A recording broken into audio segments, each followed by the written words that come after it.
Ketemu lagi di Hot Room. Berikut ini kita akan melihat grafis jumlah kekerasan terhadap PRT di Indonesia. Oke, ini 2017 sampai 2022 ya.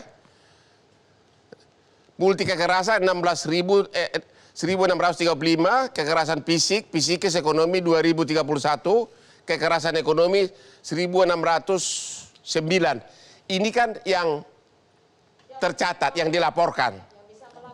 Yang bisa melapor. Menurut Ibu ada banyak lagi? Yang tidak bisa melapor. Ya? Yang tidak bisa melapor lebih banyak. Karena kan di luar rumah. Jadi menurut Ibu sebagai aktivis bisa 5 kali lipat, 10 kali lipat dari sini? Iya. Bisa? Iya. Karena kan yang bekerja di rumah tangga kita kan lebih dari 4,2. Ya. Dan sekarang estimasinya 5 juta. Dan itu bekerja di rumah-rumah yang kita tidak tahu apa yang terjadi di rumah-rumah itu. Pak Willy kan DPR. Gimana tugasmu melindungi rakyat? Coba kenapa RUU sudah 16 tahun mangkrak, RUU perlindungan? 18 tahun. 18 tahun mangkrak di DPR. RUU perlindungan pekerja rumah tangga PRT. Apa yang terjadi? Anda ketua panja ya? Oke. Ini biar tidak Ayu Ting Ting, Bang Hotman. Ya. Biar nggak salah kamar, nggak salah alamat. Emang Ayu Ting Ting salah kamar? Iya, kan lagunya salah alamat kan. Oh, salah alamat. Saya ini orang yang mengusulkan rancang undang perlindungan pekerja rumah tangga ini masuk prolegnas prioritas. Mengusulkan? Ya.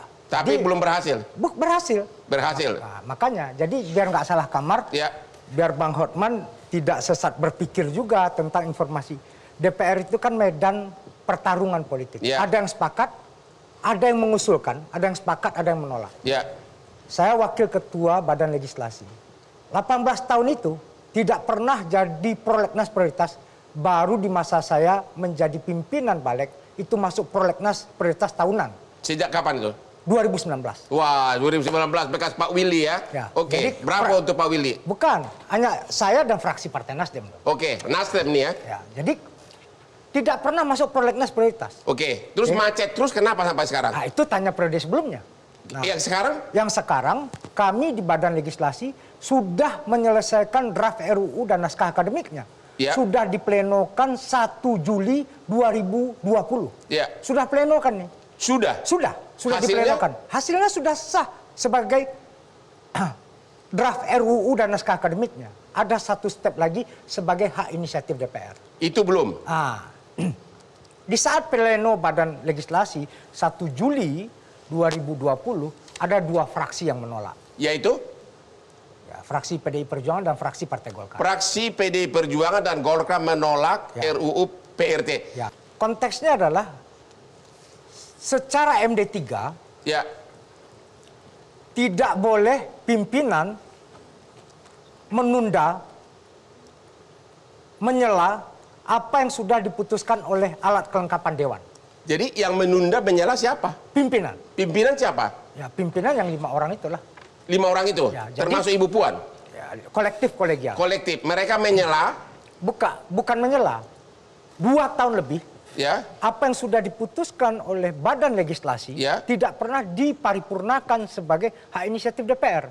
Kebetulan adik abang ini juga anggota BAMUS. Oke. Nah, di dalam BAMUS berulang kali kami sudah berkelahinya udah sampai ancamannya lucu-lucuan lah, Bang. Oke. Willy ini anak baru di DPR. Sekarang dia usulkan rancangan undang-undang perlindungan pekerja rumah tangga.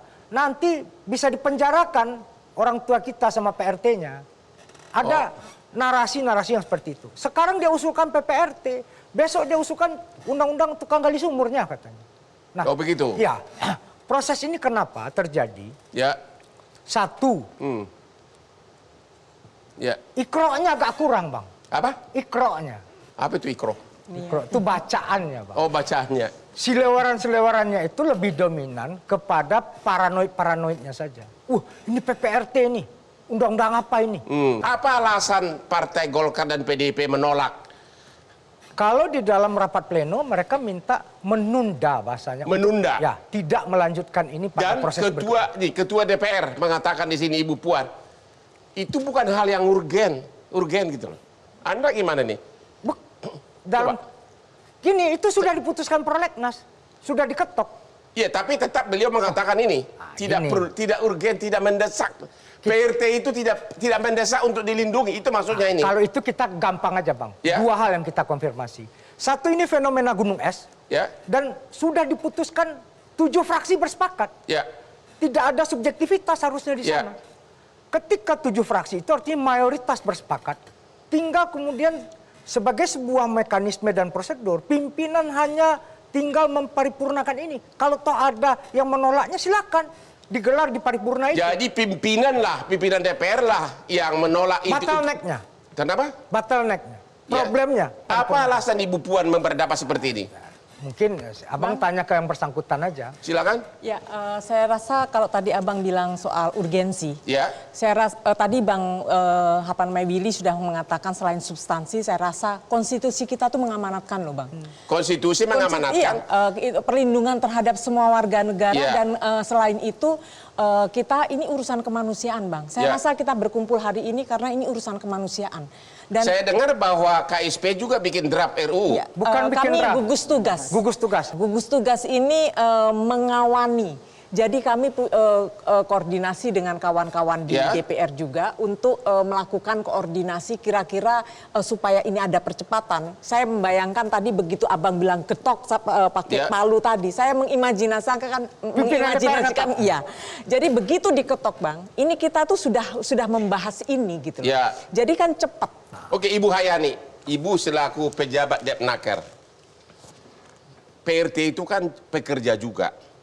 Tapi belum ada satupun usaha dari Depnaker untuk melindungi mereka. Ada permen, tapi permen isinya seolah-olah nggak ada artinya apa-apa. Apa tanggapan Ibu? Ya, Bang Hotman. Jadi sebenarnya Kementerian Ketenagakerjaan ini memberikan perhatian sejak bahkan sudah sangat lama sekali. Caranya? Buktinya apa?